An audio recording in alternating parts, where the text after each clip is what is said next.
बंगाल में एसआईआर यानी voter list revision का विरोध करने वाली ममता बनर्जी ने दिलचस्प यू टर्न लिया है। क्या बंगाल में बढ़ते राष्ट्रपति शासन के खतरे ने ममता बनर्जी की रणनीति बदल दी है? चलिए आपको एसआईआर पर ममता के यू टर्न की कहानी समझाते हैं।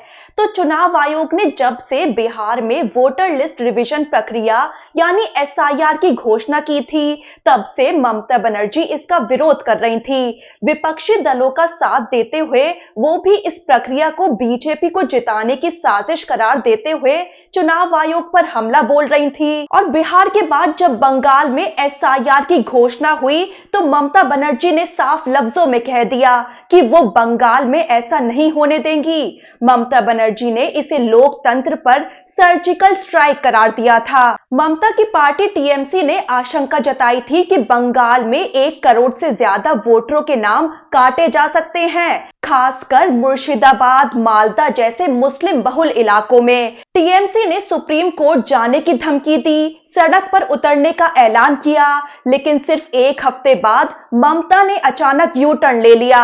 अपनी पार्टी टीएमसी को निर्देश दिया कि बीएलओ के साथ सहयोग करे, नए वोटर जोड़े, गलत कटौती पर आपत्ति दर्ज करे। अब ममता बनर्जी ये कह रही हैं कि अगर किसी भी एक व्यक्ति का नाम वोटर लिस्ट से डिलीट हुआ तो खैर नहीं होगी, लेकिन अब एसआईआर कराने में सहयोग दे रही हैं। अब क्या ममता बनर्जी के इस बदले स्टैंड के पीछे राष्ट्रपति शासन लगने का डर है?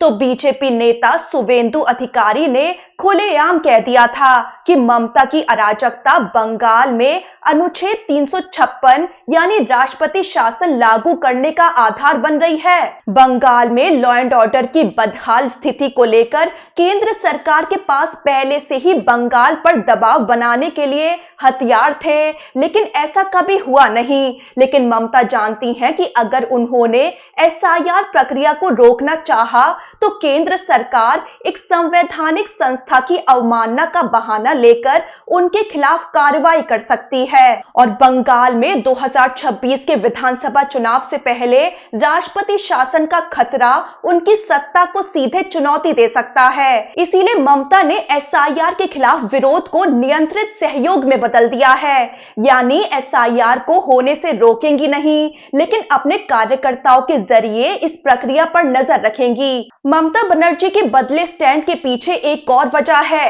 सुप्रीम कोर्ट की सख्ती का डर। तो सुप्रीम कोर्ट ने बिहार में आरजेडी की याचिका खारिज कर दी थी, जिसमें एसआईआर को पूरी तरह से रोकने की मांग रखी गई थी। कोर्ट ने साफ कहा था कि चुनाव आयोग की स्वायत्तता में दखल नहीं दिया जा सकता।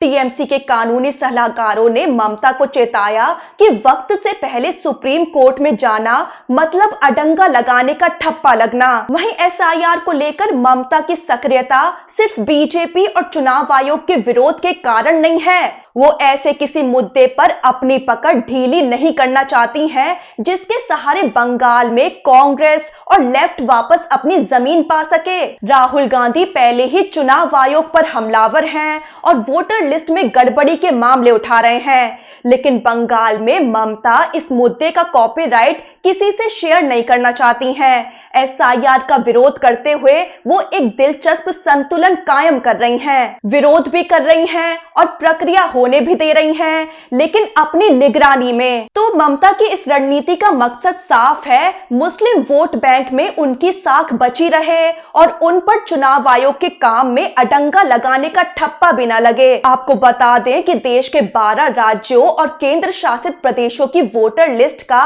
स्पेशल इंटेंसिव रिवीजन 4 नवंबर से 4 दिसंबर तक चलेगा।